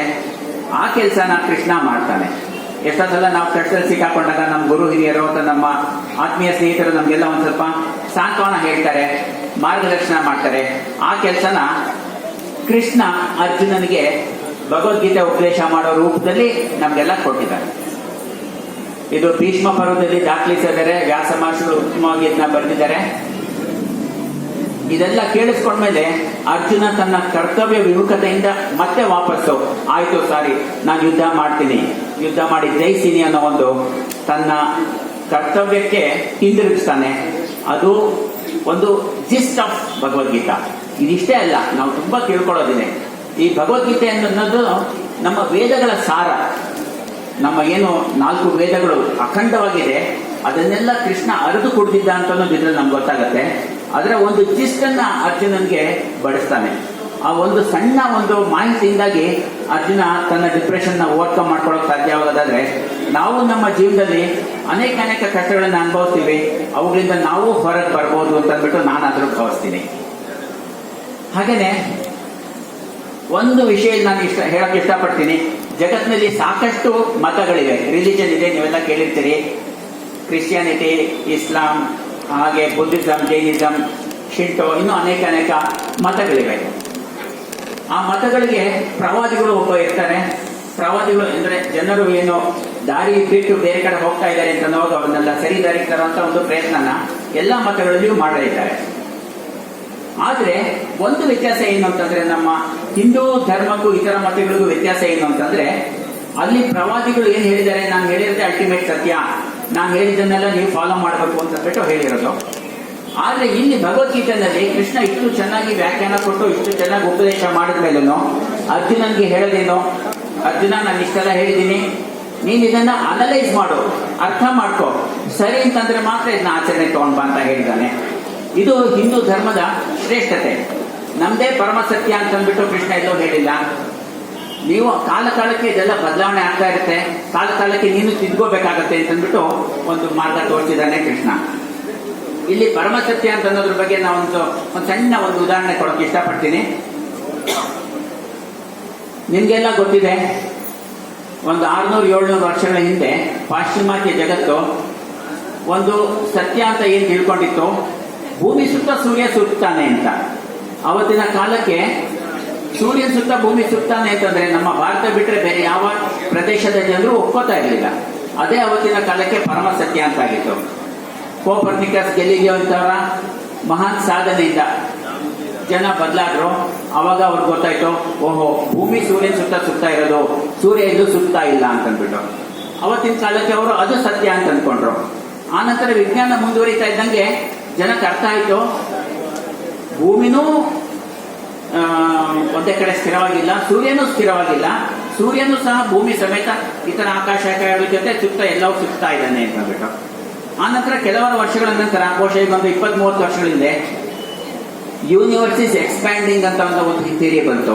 ಅಂದ್ರೆ ಭೂಮಿ, ಸೂರ್ಯ ಎಲ್ಲ ಆಕಾಶಕಾಯಗಳು ಬೆಳೀತಾ ಇದಾವೆ, ಎನಾರ್ಮಸ್ ಸ್ಪೀಡಲ್ಲಿ ಬೆಳೀತಾ ಇದಾವೆ ಅಂತ. ಯಾವುದು ಸ್ಟೇಟಿಕ್ ಆಗಿಲ್ಲ, ಯಾವುದು ಒಂದೇ ಕಡೆ ಸ್ಥಿರವಾಗಿಲ್ಲ ಅಂತ ಅನ್ನೋದು. ಹೀಗೆ ಸತ್ಯ ಅಂತ ಅನ್ನೋದು ಒಂದು ಕಾಲಕ್ಕೆ ಸತ್ಯ ಇರೋದು, ಮುಂದಿನ ಕಾಲಕ್ಕೆ ಸತ್ಯ ಇಲ್ಲದೆ ಇರಬಹುದು. ಆದ್ರೆ ಇಲ್ಲಿ ನಾವು ವಿಶೇಷ ತಿಳ್ಕೋಬೇಕು ಅಂತಂದ್ರೆ, ಕೃಷ್ಣ ಶ್ರೇಷ್ಠ ದಾರ್ಶನಿಕ ಏನ್ ಹೇಳಿರೋದು, ನಾನು ಇಷ್ಟೆಲ್ಲ ಹೇಳಿದ್ದೀನಿ, ಆ ಕಾಲಕ್ಕೆ ತಕ್ಕಂತೆ ನೀನು ಬದಲಾಗಿ ಚೇಂಜ್ ಮಾಡ್ಕೋಬಹುದು ಅಂತಂದ್ಬಿಟ್ಟು ನಮಗೆ ಕೊಟ್ಟಿದ್ದಾನೆ. ತಾನು ಹೇಳಿದ್ದೇ ಪರಮ ಸತ್ಯ, ಅದನ್ನೇ ಫಾಲೋ ಮಾಡಬೇಕು ಅಂತ ಇತರ ಪ್ರವಾದಿಗಳು ಹೇಳಿದಂತೆ ಕೃಷ್ಣ ಹೇಳಿಲ್ಲ. ಹಾಗಾಗಿ ಇದು ನಮ್ಮ ಹಿಂದೂ ಧರ್ಮದ ಶ್ರೇಷ್ಠತೆಯನ್ನ ಸಾರುತ್ತೆ ಅಂತಂದ್ಬಿಟ್ಟು, ಬೇರೆ ಮತಗಳಿಗಿಂತ ನಮ್ದು ಧರ್ಮ ಬೇರೆ ಅಂತ ಅನ್ನೋದು ಇದ್ರಲ್ಲಿ ನಾನಂತೂ ಮನ್ಗಾಡ್ತೀನಿ. ಹಾಗಂತಂದ್ಬಿಟ್ಟು ಬೇರೆ ಮತಗಳು ಕಡಿಮೆ, ನಮ್ಮ ಮತ ದೊಡ್ಡದು ಅಂತ ನಾನು ಹೇಳೋಕೆ ಇಷ್ಟಪಡ್ತಿಲ್ಲ. ಇಲ್ಲಿ ಕೃಷ್ಣನ ಶ್ರೇಷ್ಠತೆಯನ್ನು ನಾನು ಹೇಳೋಕೆ ಇಷ್ಟಪಡ್ತೀನಿ. ಸೊ ನೀವೆಲ್ಲ ಚಿಕ್ಕ ವಯಸ್ಸಲ್ಲಿ ಮಾರಲ್ ಸೈನ್ಸ್ ಕ್ಲಾಸಸ್ ಎಲ್ಲ ಅಟೆಂಡ್ ಮಾಡಿದಿರಿ ಅಂತ ಅನ್ಕೋತೀನಿ. ನಮ್ಗಾದ್ರೂ ಇರ್ತಿತ್ತು. ನಮ್ಗೆ ಸಮಾಜದಲ್ಲಿ ಹೇಗೆ ಒಳ್ಳೆಯವರಾಗಿರ್ಬೇಕು ಅಂತ ಅನ್ನೋದನ್ನ ಮಾರಲ್ ಸೈನ್ಸ್ ಕ್ಲಾಸಸ್ ಅಲ್ಲಿ ಹೇಳ್ಕೊಡ್ತಾ ಇದ್ರು. ಅದೇ ರೀತಿಯ ಒಂದು ನೀತಿ ಕಥೆನ ಕೃಷ್ಣ ಅರ್ಜುನನಿಗೆ ನೀಡಿದ್ದಾನೆ. ಇದು ನಮ್ಗೆಲ್ಲ ಮಾರ್ಗದರ್ಶಕವಾಗಬೇಕು, ಇದು ಜಗತ್ತಿಗೆ ಮಾರ್ಗದರ್ಶಕವಾಗಬೇಕು. ಇವತ್ತು ನಾವು ಇದನ್ನೆಲ್ಲ ಕಲಿತು ಅರ್ಥ ಮಾಡಿಕೊಂಡು, ನೀವೆಲ್ಲ ಅನ್ಬೋದು ಚಿಕ್ಕ ವಯಸ್ಸಲ್ಲಿ ನಮ್ಗೇನು ಅರ್ಥ ಆಗುತ್ತೆ ಅಂತ. ಮಕ್ಕಳ ಈ ಚಿಕ್ಕ ವಯಸ್ಸಲ್ಲಿ ನೀವು ಇದನ್ನ ಬೈಹಾರ್ಟ್ ಮಾಡಿ, ಆನಂತರ ಮನನ ಮಾಡ್ಕೊಳ್ತಾ ನಿಮ್ಗೆ ಅದರದ್ದು ಅರ್ಥ ಗೊತ್ತಾಗೋಕೆ ಶುರು ಆಗುತ್ತೆ. ಒಂದೇ ಸಲಕ್ಕೆ ಎಲ್ಲನೂ ಗೊತ್ತಾಗದೇ ಇರ್ಬೋದು, ಕಾಲಕ್ರಮೇಣ ಗೊತ್ತಾಗತ್ತೆ. ನೀವು ನೆಕ್ಸ್ಟ್ ಒಂದು ಉತ್ತಮವಾದ ಸಮಾಜನ ನೀವು ರೂಪಿಸೋಕೆ ಈ ಭಗವದ್ಗೀತೆ ನಿಮ್ಗೆ ಒಂದು ಐಡಿಯಾ ಕೊಡುತ್ತೆ ಅಂತಂದ್ಬಿಟ್ಟು ಹೇಳ್ತಾ, ನನಗೆ ಇಷ್ಟು ಮಾತಾಡೋಕೆ ಅವಕಾಶ ಕೊಟ್ಟು ನಿಮ್ಮೆಲ್ಲರಿಗೂ ವಂದಿಸ್ತಾ ಮಾಡ್ಕೊಂಡು